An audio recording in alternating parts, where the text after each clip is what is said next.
YouTube, what's up? A little different today. I'm coming at you from inside the kitchen. You know, usually I'll be outside, but I gotta tell you, this wind is blowing extremely hard today, and I just don't think it would make for a very, very good audio.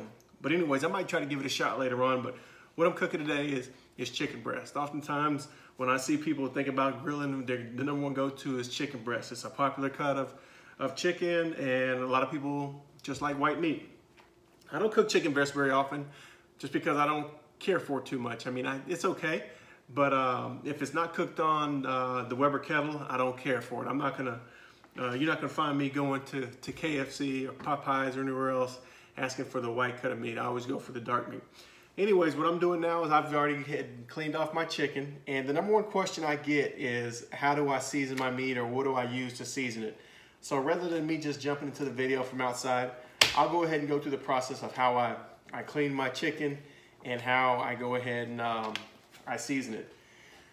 How I clean my chicken is how I clean my chicken, right? I rinse it under water, I make sure it's defrosted, and after that I pat it dry. The reason I pat it dry is because I want the seasoning to adhere to the chicken and not adhere to the water, and when the water runs off, then I don't have a good piece of meat, or I don't have a good rub on it. So what I'll do is I'll go ahead and just grab the rub that I use, and I'll show you guys how much I use.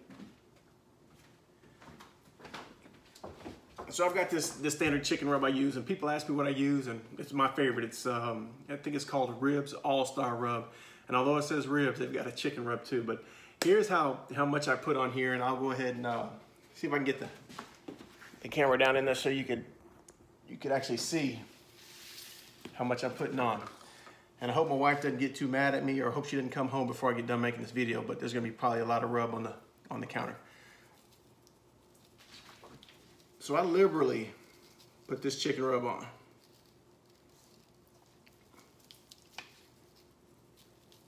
And as I said in the video before, it's not like a Tony Sachet or anything like that that's really, really salt based. This is, heck, I'm not gonna pretend to be a chemist and know what's in here, but you can put this stuff on heavy. And since that smoker has, you know, so much smoke in it, and the coals and all that good stuff, you know, you have to put a lot of this on there in order to taste it. So we'll just go ahead and douse it.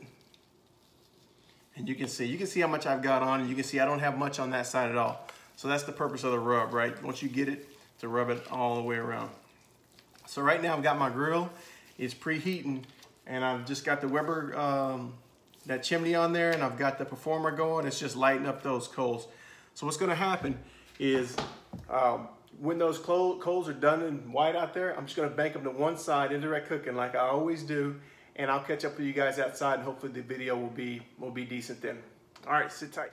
Yo, decided to go ahead and come on back before I go outside, but here's what I use. And this guy, I met him one time, but you know, I don't know much about him, but I know he makes a good chicken rub. So it's Rib Stars Rub Me Tender Chicken Rub, and I've looked to see if it's on Amazon, and I don't think it's on Amazon, but I get it from a place called Smoke and Fire in Olathe, Kansas.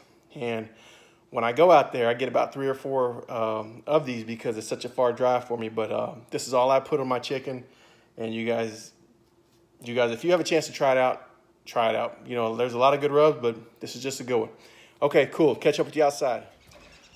All right, yo, so I'm back outside, and you'll see this flaming up a little bit. The only thing I've done different here is that I've already put the wood chunks in. When I cook chicken thighs, I wanted that nice and sear to get going on without burning that meat. And so I'm not really worried about the skin on chicken breast because it doesn't have any. But what I'm gonna do is I'm gonna go ahead and throw the chicken breast on there. But before I do that, I'm gonna stick my thermometer probe in my thickest one, so that way I know when it hits 165. So here we go.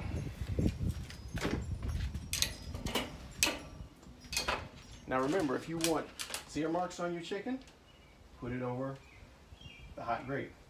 If you don't, put it over the cold grate. And I'm gonna choose to put it over the cold grate.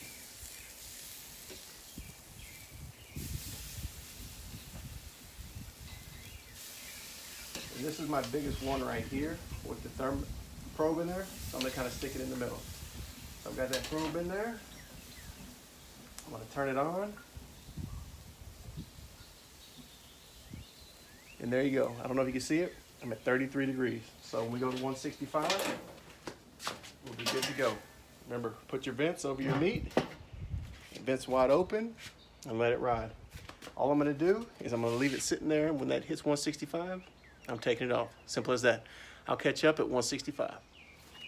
All right, so we're getting close. I got 152 degrees in that thickest chicken breast, but here's a tip. Now I got the thermometer in the thickest chicken breast. But what that means is that some of the smaller pieces could be done a few minutes sooner, right? So I'm at 152 right now on the biggest breast. Let me go ahead and check those other ones. And it might be time to take 1 or 2 of those off, but I know I'm gonna be within the 7 or 8 minutes of being done for all of them. So let me go ahead and get an instant check thermometer, and let's see.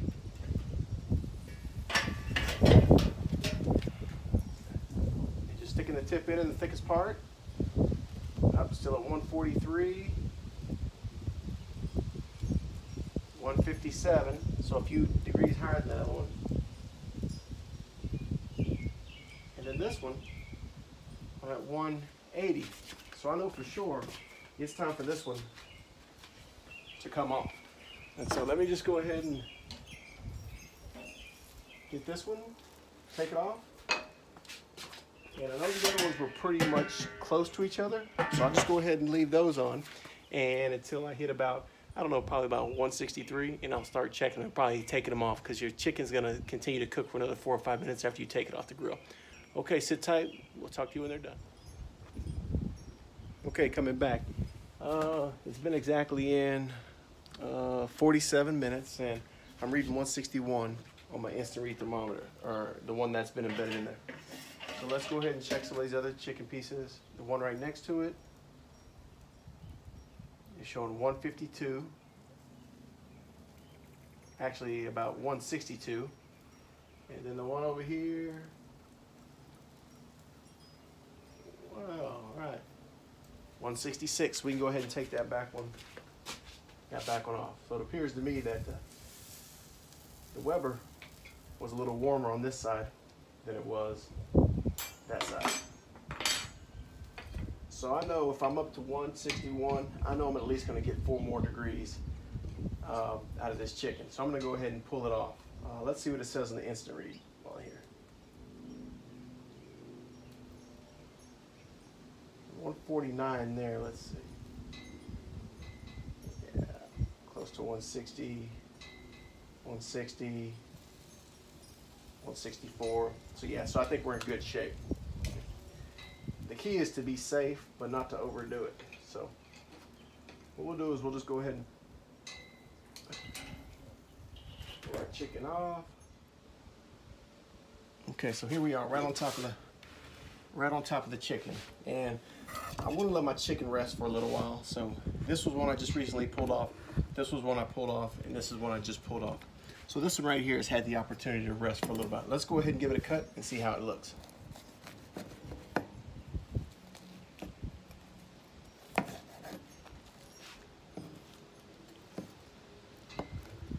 So we'll take the deepest part of the chicken. We'll see how it looks. It's clear. It's not dry. You can see that I can pull it apart. So, and overall, good piece of chicken. So that is how you do chicken breast on the Weber Kettle. The secret is 165 degrees. Now you can take it off at 162, 163 because it's gonna go ahead and continue cooking. Bear with me. It's gonna go ahead and continue cooking for a little while when it sits on the cutting board. So if you have any questions, let me know. I hope you liked it. Give me a thumbs up, subscribe, and I'll try to keep unique videos coming and keep good ideas coming. Take care. Peace.